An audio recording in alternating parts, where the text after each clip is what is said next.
During a crowded Monday morning meeting with the entire department present, my boss Garrett suddenly slammed the revised financial report down hard on the conference table with shocking, deliberate force that made everyone jump. The sound echoed through the room like a thunderclap, reverberating off the walls and windows. Everyone in the room jumped slightly in their seats, ongoing conversations dying instantly mid-sentence as all attention snapped toward him standing at the head of the table. "This is completely unacceptable work," he declared loudly, his voice cutting through the uncomfortable silence as he pointed his finger directly at me across the crowded table. "The numbers are completely wrong throughout this entire document. Basic mathematical errors that should never, ever have made it into any final report, especially one being presented to senior management and board members who depend on accuracy." The room went absolutely silent, except for the hum of the air conditioning. 25 pairs of eyes turned toward me simultaneously with obvious judgment and surprise written across their faces. My face burned intensely hot with shame and embarrassment as Garrett continued his dramatic performance, lecturing the entire assembled room about basic professional competency and fundamental attention to detail, while staring directly and accusingly at me the whole uncomfortable time without breaking eye contact once. I knew with absolute certainty deep in my gut that he'd personally made the problematic last-minute changes himself late Friday night, after I'd already left the office for the weekend. I'd sent him the completely correct, thoroughly verified version Thursday afternoon before leaving for the day, and he'd acknowledged receiving it. He emailed me at 10:47 p.m. Friday saying he was making just a few small adjustments before Monday's important presentation to executives and stakeholders. But confronting him now, in front of all these important people and colleagues who were watching this unfold, would only make me look defensive, emotional, and completely unprofessional to everyone watching this interaction. So I sat there completely silently as he continued the humiliating performance for another 5 excruciating, seemingly endless minutes that felt like hours. My hands clenched tightly under the table where nobody could see them shaking. My stomach twisted painfully with anxiety and shame as I forced myself to maintain a neutral expression. 25 co-workers watched me get publicly humiliated over mistakes I hadn't made, and there was nothing I could do about it without making everything worse for myself and my reputation. It was the exact moment my carefully built reputation began to crumble and shift in everyone's perception. Co-workers deliberately avoided all eye contact as people quietly filed out of the conference room after the meeting finally, mercifully ended, and Garrett dismissed everyone. The heavy silence was uncomfortable and thick with awkward tension that hung in the air. My closest work colleague, Austin, muttered a vague, "Hang in there," as he quickly passed my chair without stopping, clearly far too afraid to actually take my side publicly where others could see and judge him for showing support. Garrett shot me a distinctly smug, satisfied look before confidently heading back toward his corner office with the windows overlooking the city. That look communicated everything I needed to understand about his intentions. This wasn't any kind of accident or simple misunderstanding between us about the numbers. It was deliberate, calculated, malicious, strategic. He'd deliberately thrown me directly under the bus to cover his own significant mistake and protect his reputation. I returned slowly to my desk feeling genuinely physically ill, my stomach twisting and churning painfully with anxiety and humiliation. I could already sense the shift happening in real time around me in the office atmosphere. I was rapidly becoming the new convenient office scapegoat in everyone's minds, the designated person everyone would automatically blame whenever things went wrong in the future, the easy target who'd already been publicly discredited. The intense shame and humiliation burned persistently long after the meeting finally ended. Small but significant changes began immediately throughout the week following the meeting. By Tuesday afternoon, I discovered I'd been quietly removed from the weekly strategic planning email thread I'd actively helped run and contribute to for 2 full years. No explanation offered or discussion, just suddenly excluded from important conversations I'd always been absolutely central to previously. My name simply disappeared from the distribution list.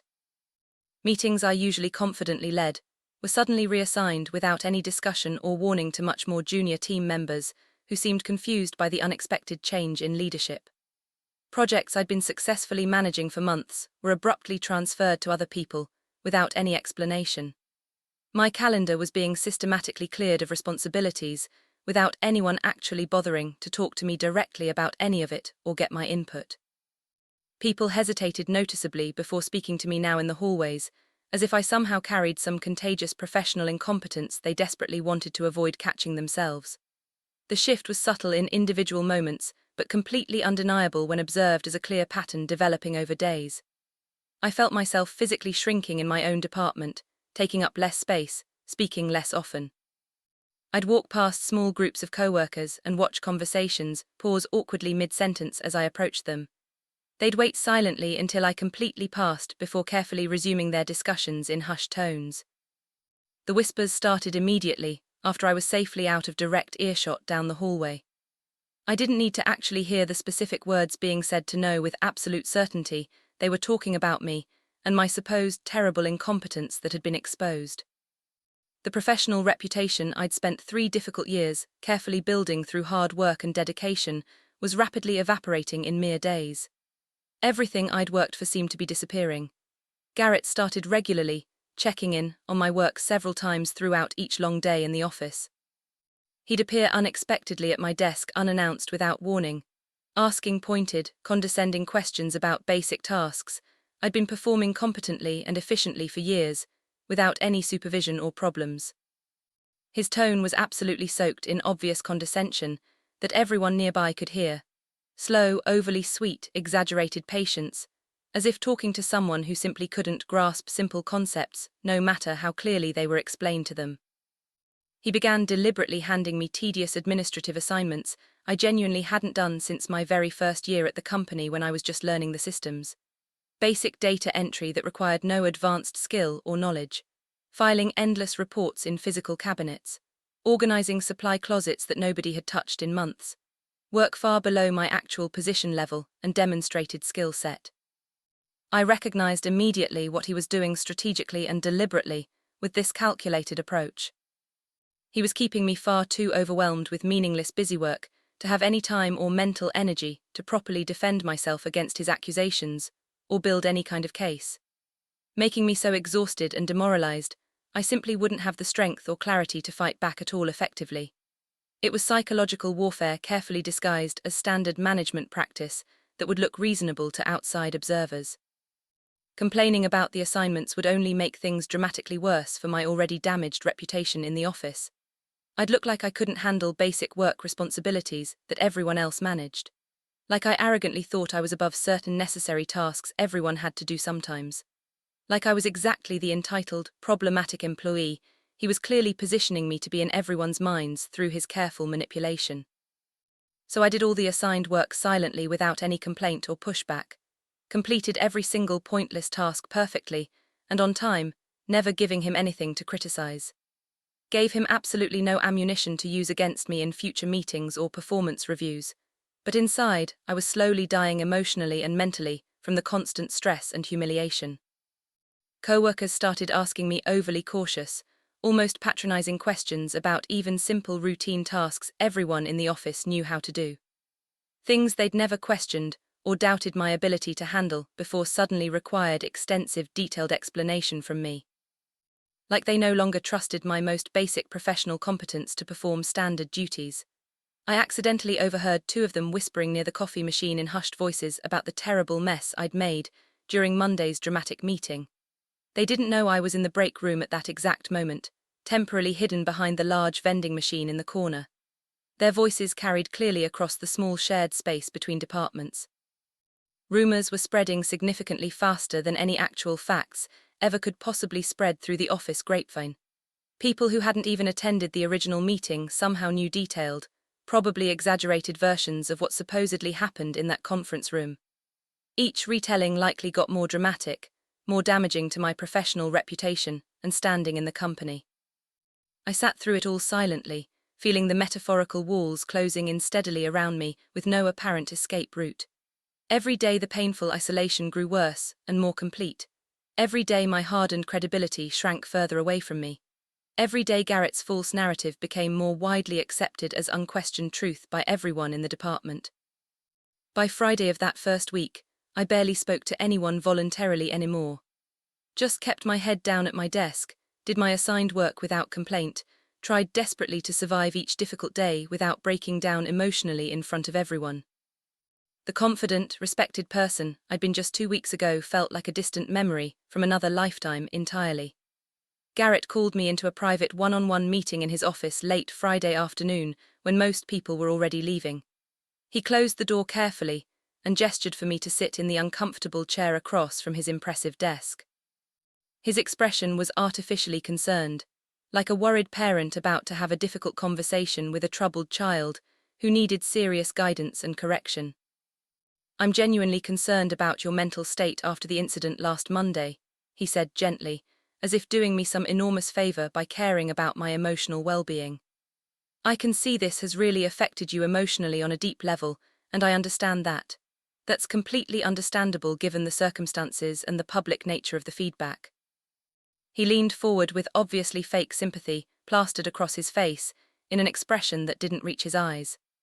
"I think you really need to focus your energy on rebuilding trust with the entire team now. Show them convincingly you're still capable of producing good work that meets our standards. Prove to everyone you can handle the level of responsibility we've given you at this position."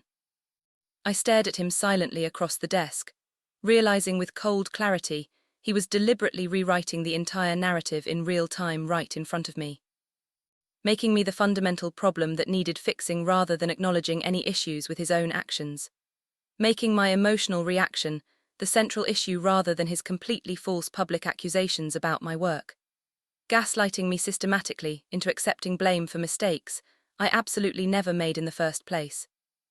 But arguing with him would only feed directly into his carefully constructed manipulative script perfectly.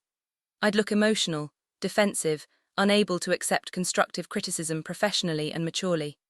Everything he clearly wanted me to look like to justify whatever future actions he was planning.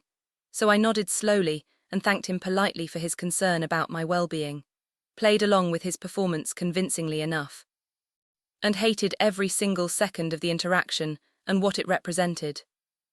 My workload became completely unmanageable and overwhelming over the following difficult week. Every single time I carefully submitted something after spending hours of focused work on it, Garrett suddenly found new vague problems with it, none of which he could actually explain with any real specificity when I asked for clarification or concrete examples to learn from. "This just doesn't feel quite right to me," he'd say frustratingly vaguely, handing back reports I'd spent hours carefully perfecting according to all our documented standards and past successful examples. "The tone seems off somehow. The approach needs significant work and revision before it's ready. Just revise it completely and resubmit when you think it's actually ready for proper review." He claimed repeatedly it was all part of necessary retraining to get me back to acceptable professional standards everyone in the department was expected to meet consistently. As if I'd somehow forgotten how to do my job competently in the span of just 2 weeks after years of good performance. I took careful mental notes of every single interaction we had during this period. Every vague criticism that couldn't be substantiated with specifics. Every impossible demand that set me up for inevitable failure. Every obvious contradiction in his feedback between different meetings. I wasn't ready to fight back yet against him. Didn't have any concrete plan forming in my mind, but I was quietly absorbing and documenting absolutely everything in my memory for future reference if I needed it. Something told me clearly I'd need this accumulated information eventually when the right moment came. I just didn't know exactly when or how I'd use it yet. While carefully reviewing a routine quarterly project Garrett had assigned me to audit thoroughly for errors, I noticed something strange and inconsistent in his own documentation about my supposed mistake. He cited a completely different reason for my error in the written project documentation than what he'd explicitly told the entire team during that Monday morning meeting in front of everyone. 2 distinct versions of the exact same supposed error on my part. 2 contradictory timelines of events that couldn't possibly both be accurate simultaneously. The stories didn't match at all when examined closely and compared side by side carefully. He was getting noticeably sloppy in maintaining his carefully fabricated narrative over time as days passed. Small cracks were appearing in the carefully constructed facade he'd built around this situation. Details that didn't quite line up properly when compared against each other closely with attention. For the first time since that humiliating Monday meeting, a small spark of control and power flickered inside me. Maybe he wasn't as completely untouchable as he appeared to everyone in the office. Maybe his overconfidence was making him increasingly careless about covering his tracks properly and thoroughly enough to withstand scrutiny. I didn't do anything with this important information yet or tell anyone, just noted it mentally and continued working normally without changing my behavior, but something had shifted slightly in my perspective and understanding. I wasn't completely powerless anymore in this situation like I'd felt before. An automated accounting system email arrived in my inbox early Tuesday morning of the following week. It was a routine summary of all edits made to the controversial financial report file over the past month by various user accounts. I opened it casually without much thought, expecting nothing particularly important or interesting. The detailed log showed one absolutely clear, undeniable detail that made my heart race. The final change that caused all the supposed errors Garrett had blamed me for was made by his own user account at exactly 11:42 p.m. on Friday night. Hours after I'd submitted the completed, thoroughly verified correct version to him for his final approval and sign-off before the Monday presentation. I stared at the email on my screen, hands physically shaking with shock and overwhelming relief. This wasn't my mistake at all. It was definitive proof he'd deliberately changed the numbers himself and then blamed me publicly. And he'd apparently never bothered deleting the automated tracking summaries the system generated for every file. Probably didn't even think I would bother looking at them carefully or understand their significance as evidence. The system documented absolutely everything automatically as a standard security feature. Every edit, every change, every user account that accessed the file at any time. Complete timestamps down to the exact second. Complete accountability built into the system architecture. He'd carelessly left a perfect digital trail proving his guilt and my complete innocence beyond any reasonable doubt. I sat there for 10 long minutes just staring at the screen silently, processing what this meant for my situation and future. Then I very carefully saved the email in 3 separate secure locations where it couldn't possibly be accidentally deleted by anyone. I started paying much closer attention to everything around me after discovering that critical email evidence. I didn't confront Garrett directly about what I'd found in the system logs. Didn't change my tone or behavior noticeably around the office where people could observe. I simply observed everything much more carefully than before, looking for additional patterns and inconsistencies. Each contradiction in his stories to different people at different times. Each inconsistency in his timeline of events when he explained things. Each obvious lie delivered with absolute confidence to colleagues who believed him. Everything was being mentally catalogued and stored carefully for future reference when I might need comprehensive documentation. I realized with growing clarity he was weaponizing confidence and social familiarity, not actual truth or verifiable facts that could be checked. People believed him automatically because he was the boss with positional authority, because he spoke confidently without hesitation or doubt, because confronting him felt socially impossible and potentially career-threatening for anyone. But underneath, the polished performance was just lies and deliberate manipulation designed to protect himself, and increasingly sloppy lies at that as time passed, and he grew more confident. I stayed deliberately calm and composed in all interactions with him and others. Didn't let him see that anything significant had changed in my understanding of the situation or my strategy. I wasn't ready to strike back yet decisively with what I knew. Didn't have a complete plan fully formed in my mind. But I was systematically gathering information and waiting patiently for exactly the right moment to act when it would have maximum impact. Garrett called me out again during another department meeting the following Monday morning, though the supposed mistake he dramatically referenced had never actually happened at all in reality. He waved a printed report around dramatically for everyone to see and claimed I'd submitted incorrect data that had caused serious confusion with senior leadership and important clients who rely on our accuracy. I'd never even submitted that particular report he was holding and waving around. It wasn't even part of my currently assigned projects or areas of responsibility in the department. He was just completely making things up now, confident nobody would actually take the time to verify his specific accusations against me or check the facts. Co-workers shifted uncomfortably in their seats around the conference table. I noticed their eyes darting between us uncertainly, clearly sensing something wasn't quite right about his dramatic story. Their faith in his narrative was visibly thinning with each passing accusation he made. The cracks in his credibility were becoming increasingly obvious even to passive observers who weren't paying particularly close attention to the details. But I kept my facial expression completely neutral and professional throughout his performance. Didn't defend myself out loud or contradict his claims. Didn't argue or challenge him publicly. Just sat there silently, letting him perform his dramatic accusations to an increasingly skeptical audience that was starting to question his version. After the meeting ended and people filed out, 2 co-workers quietly approached me separately in the hallway outside. "That didn't sound right at all," one whispered nervously, glancing around to make sure nobody else heard. "I don't think you even worked on that particular project he mentioned at all." The tide was slowly beginning to turn in my favor as people noticed inconsistencies. Garrett sent me a late-night email Thursday at exactly 11:47 p.m., accusing me of repeating problematic patterns and showing concerning lack of professional growth despite feedback. Attached was another file he claimed I'd completely mishandled earlier that week during normal work hours. I opened the attached document immediately and checked the metadata properties carefully, as I'd learned to do with all files now. The file clearly showed he'd personally edited it himself at 11:43 p.m., literally just 4 minutes before sending me the accusatory email about my supposed terrible mistakes in handling it. I sat back in my chair, exhaled slowly, and finally accepted the complete truth I'd been partially avoiding facing directly. He wasn't just covering himself or protecting his own reputation anymore. He was actively, deliberately trying to completely erase my credibility and professional standing in the company, systematically destroy my career and reputation so thoroughly I'd either be fired or quit, get me out of the department entirely by making my position untenable.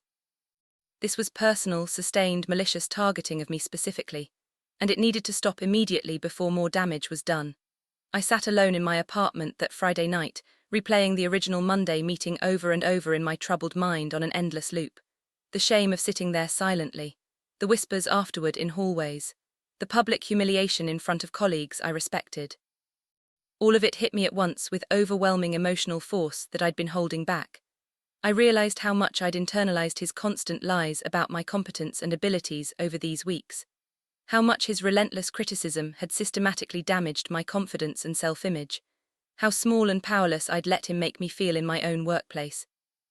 I cried silently for the first time since this nightmare started, not because I felt weak or defeated by him, but because I knew I'd finally reached my absolute lowest point emotionally. The breaking point where something had to fundamentally change in how I handled this situation moving forward. I couldn't keep passively absorbing this treatment indefinitely without taking action. Couldn't keep hoping it would somehow magically get better on its own without intervention. Couldn't keep being a silent victim to his systematic manipulation and public lies about my work. Something had to change dramatically and soon, and that something was me and my entire approach to this situation. I took 2 personal days the following week, not to escape or avoid the difficult situation, but to think clearly away from the toxic office environment and constant stress. On the second quiet evening, I sat at my kitchen table with a blank notebook and wrote down everything I could possibly remember from the past difficult months in chronological order. Clear patterns emerged on paper that I hadn't fully seen before. His behavior wasn't random or emotional. It was strategic and carefully calculated to achieve specific goals. Deliberate steps designed to isolate and discredit me systematically over time while protecting himself. But I still didn't plan dramatic revenge or confrontation with him. Wasn't plotting some elaborate takedown scheme that would backfire. I was simply regaining mental clarity about what was actually happening versus what he wanted everyone to believe was happening. By the end of those 2 reflective days, I felt steadier emotionally and mentally. Not happy or confident exactly, but clear-headed and focused on reality. Grounded in documented reality, rather than drowning in his manufactured false narrative that everyone believed. I returned to work Tuesday morning with a completely different mindset and approach to everything. When I came back Tuesday, the office seemed genuinely surprised to see me looking composed and professional rather than broken down. Several people had apparently expected me to quit entirely or have some kind of emotional breakdown that would prove his narrative. Garrett looked distinctly annoyed. I hadn't returned looking broken or defeated by his systematic treatment. He'd probably been hoping those personal days would be the beginning of my resignation letter. I resumed my work quietly and efficiently, deliberately avoiding unnecessary conversations or emotional displays of any kind. Just focused, professional, steady in all interactions with everyone. The noticeable shift in my energy and demeanor clearly unsettled him significantly. He doubled down on the criticism and micromanaging immediately in response, but now I could clearly see every move coming before he even made it. His patterns were predictable once you understood his underlying strategy and motivations. Each petty criticism rolled off me without any impact on my mood. Each impossible demand was met with calm professionalism and timely completion. Each deliberate attempt to provoke an emotional reaction from me failed completely. My silence and stability were clearly unnerving him more than any argument or emotional outburst ever could have. I stopped reacting emotionally to anything Garrett said or did to provoke me deliberately. Every jab he threw at me landed completely flat against my new composed armor that I'd built. My silence became genuinely unsettling, even to him personally, who was used to getting reactions. He started asking if I was feeling better now, and if I was okay mentally, clearly trying to maintain some kind of power and control through fake concern for my well-being. I politely nodded and smiled professionally at him, giving him absolutely nothing emotional to work with or manipulate further. Internally, I was steady and clear-headed for the first time in weeks of stress. Externally, I was an unreadable blank slate that frustrated his every calculated attempt at manipulation and control. The dynamic between us had shifted fundamentally in ways he couldn't quite understand. He felt it clearly. I felt it. The power balance was quietly changing in ways he couldn't quite identify or counter effectively with his usual tactics. My complete lack of any emotional reaction made Garrett increasingly nervous and erratic in his management approach. He began micromanaging everyone in the department, not just targeting me anymore. His voice got noticeably sharper with everyone he spoke to, his tone less controlled and measured than his usual careful management style. He snapped at multiple people for minor issues that normally wouldn't bother him at all. Sent increasingly frantic emails about tiny details nobody cared about. His usual polished confidence was cracking visibly under some invisible pressure he couldn't articulate to anyone. Co-workers exchanged worried glances during team meetings about his changing behavior. They weren't seeing a strong, capable leader anymore. They were seeing a man obviously afraid of something specific. Someone unraveling slowly in real time before their eyes day by day. Nobody could quite articulate what had changed in the office atmosphere specifically, but everyone definitely felt the uncomfortable shift in energy and tension. The department atmosphere had become noticeably tense and unpredictable because of his increasingly erratic behavior, not because of mine. An email went out Friday afternoon from senior leadership that changed everything. The board of directors wanted a comprehensive quarterly review of our department's major projects, specifically including the controversial financial report that Garrett had publicly blamed me for in that memorable meeting. I read the announcement slowly, carefully, 3 times to make sure I understood the implications correctly. The air in the office shifted immediately and dramatically when people saw it. This was the moment I'd been unconsciously waiting for without even fully realizing it was coming. But I didn't celebrate outwardly or show satisfaction to anyone, didn't smile or show any reaction, didn't show any emotion at all to anyone watching me, just quietly acknowledged the email professionally and continued working normally at my desk. Garrett's face went noticeably pale when he read the announcement at his desk across the office. He immediately closed his office door firmly, something he rarely did during normal work hours, and spent the rest of the afternoon on urgent, hushed phone calls behind closed doors. The reckoning was coming soon for him, and he definitely knew it was coming. I didn't gather dramatic folders of proof or build some elaborate case against Garrett over the weekend. I didn't want this to look like a personal attack or vendetta to the board members. That would only make me look petty and vindictive rather than professional. Instead, I simply organized the existing automated email summaries and file edit logs that already lived in our shared department systems, accessible to everyone with proper permissions. Nothing extra or manufactured by me. No additional digging or investigation beyond standard systems. No selectively chosen evidence that would look biased.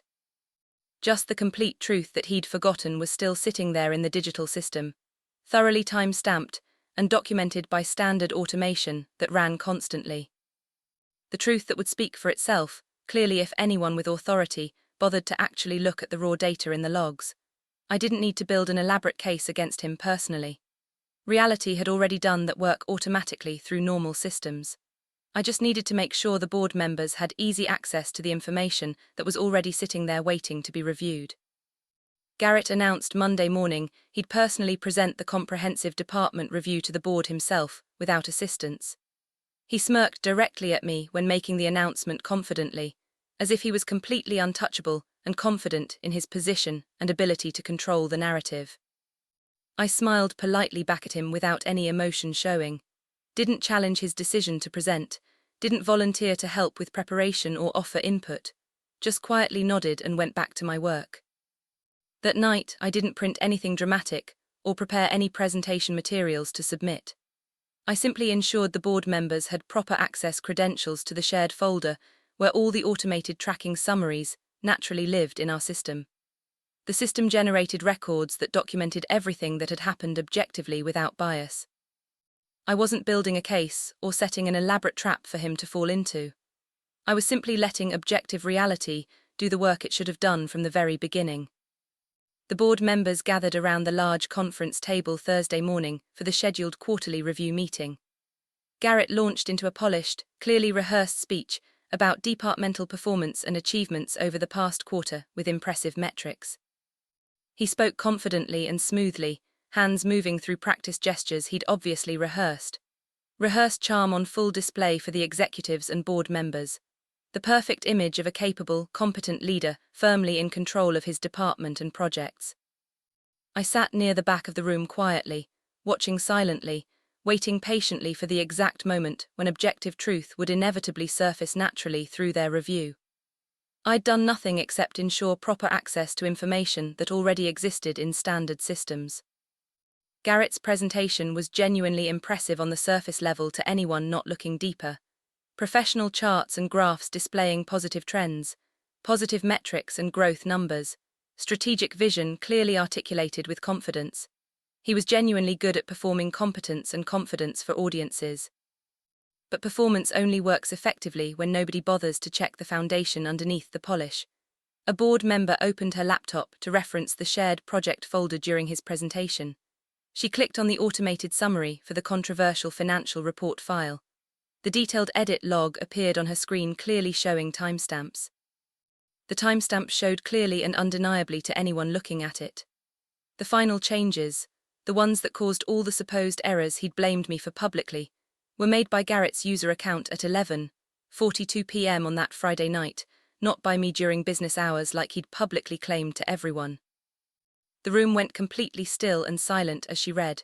Another board member opened the same summary on his tablet independently, verifying what he was seeing with his own eyes. Same result showing identical information. Undeniable documentation from the automated system.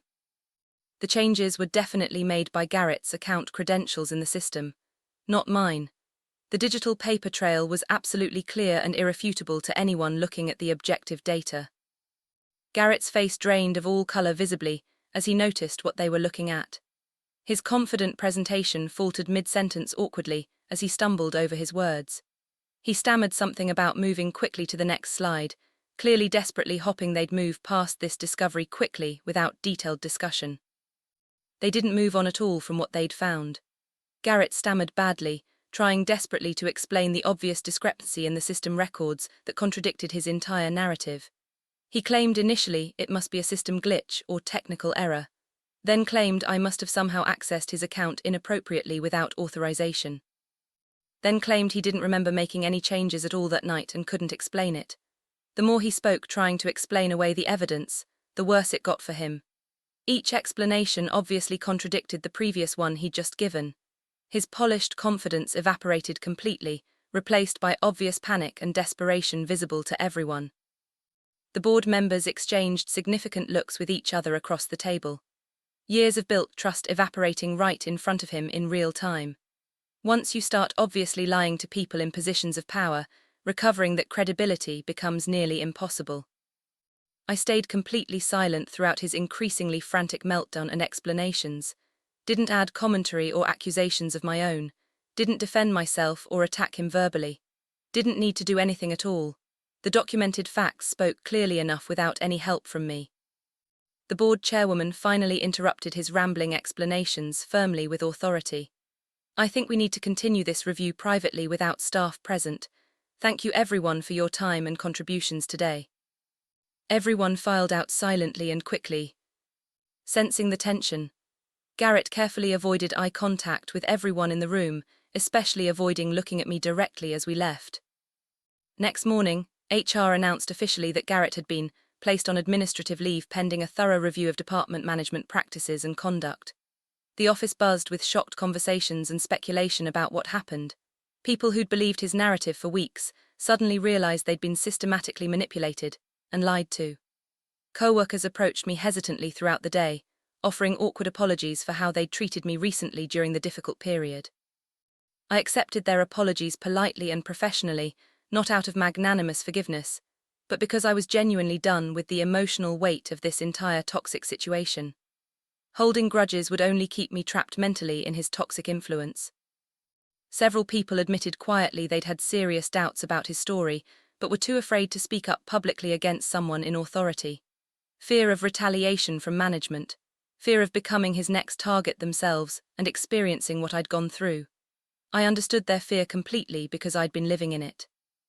By the end of that day, my email access and calendar had been fully restored to normal functionality and permissions.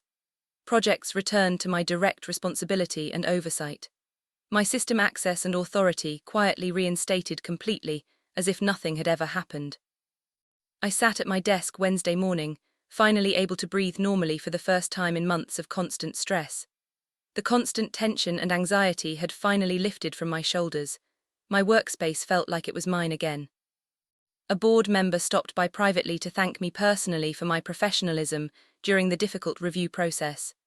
She didn't directly reference what had specifically happened, but the meaning was crystal clear to both of us. I didn't reveal the emotional battle it had cost me personally to maintain that composure. Didn't explain the sleepless nights or the tears or the severe damage to my confidence. I simply nodded professionally, thanked her sincerely for her time, opened my laptop, and got back to productive work. Peacefully reclaiming the professional space that had almost been taken from me, rebuilding the reputation that had been systematically attacked. Garrett never returned to the office after that day. I heard later through the office grapevine he'd quietly resigned rather than face a formal investigation into his conduct. I felt no particular satisfaction in his professional downfall, no triumph in his departure. Just quiet relief that objective truth had eventually surfaced naturally. That documentation had mattered, that staying calm and professional throughout had been the right strategic choice.